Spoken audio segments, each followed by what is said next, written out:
Good morning, students. Today we will start with this Born-Haber cycle. What is the use of this Born-Haber cycle? Actually, it is used in calculating lattice energy. In last class only we saw what is meant by lattice energy. So, those compounds which we cannot find out the lattice energy accurately, in such case we are using this Born-Haber cycle for calculation. This Born-Haber cycle, actually we are using Hess's law. Hess's law, we said no, whether the reaction takes place in single step or many step, enthalpy change of the reaction is same. Now let us see this Born-Haber cycle. See here general equation is given.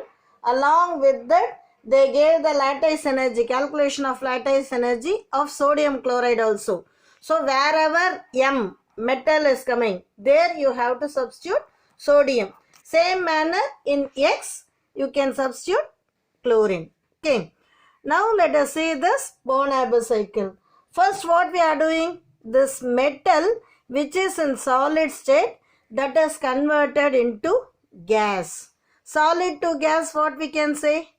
Sublimation. So delta H1 is nothing but enthalpy change for the sublimation of metal solid to metal gas. Is this clear? Now delta H2. In delta H2 what we are saying?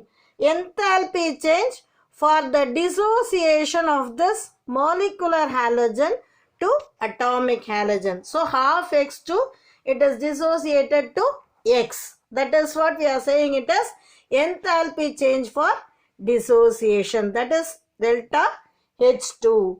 What is delta H3? Delta H3 here metal gas which is converted into M plus. That is sodium to sodium ion. So ionization energy. What is meant by ionization energy? The amount of energy which is required to remove the most loosely bound electron so that it can form cation. So delta H3 is nothing but ionization energy for metal gas to metal in ionic state. Clear? Now it is delta H4. Delta H4, what it is there? X to X minus, that is electron affinity. So delta H4 is nothing but electron affinity for the conversion of X, that is halogen in gaseous state, to halide ion. Okay. Next it is U. U is nothing but lattice enthalpy for the formation of solid Mx. This solid Mx, it is formed from ions. Clear? So according to this Hess's law, this delta HF, that is this metal plus halogen, it is giving metallic halide, we said no, that delta HF, lattice enthalpy of formation, it is equal to the summation of all this 5 enthalpies.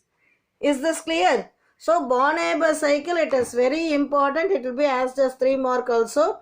They may ask, suppose if they are asking in general, you can write this general cycle itself. If they are asking calculate the enthalpy of, that is lattice energy of sodium chloride, then you have to use the example. Okay. So with this Born-Haber cycle is completed.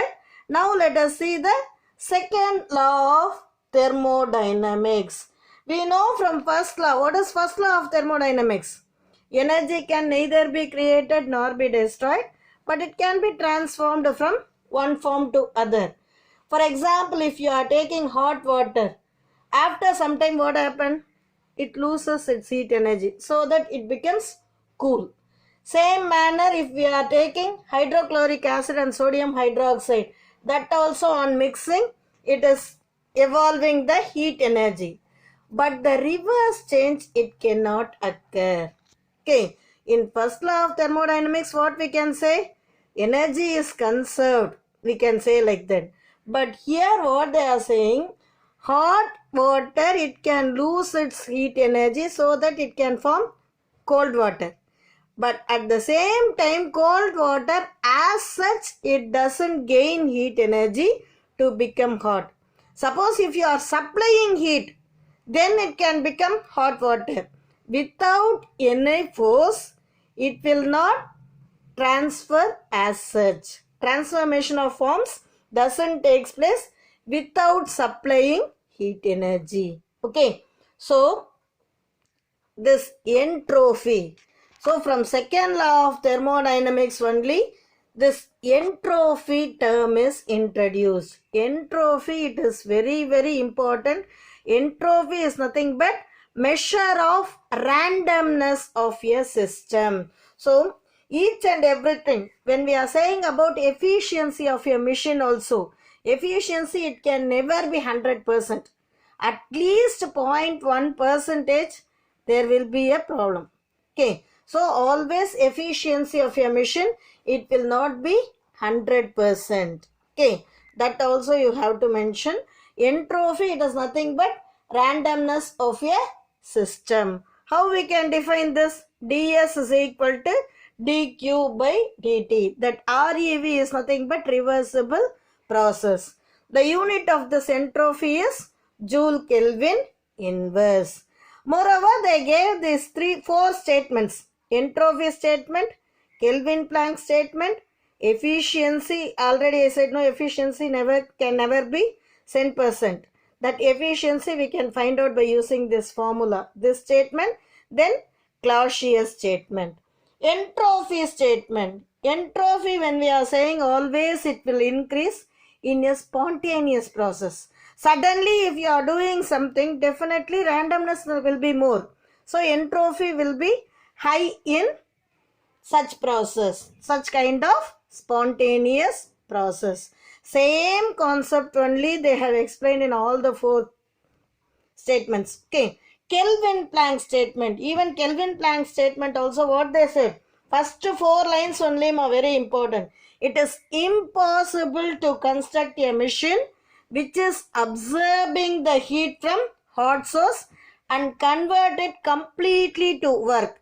So absorbing the heat energy, as such it cannot be completely transferred to work. Okay, definitely there will be some absorption. As such, it will not be completely converted to work. That is what they are saying. Same manner, efficiency already we said. Clausius statement, see, it is very, very, very important. It will be as just 2 mark only. Clausius statement, it is impossible to transfer heat from a cold reservoir to a hot reservoir. Okay, without doing some work, it is impossible to transfer the heat from cold to hot reservoir. Is this clear? So with this, we are completing today's class, students. Thank you, students.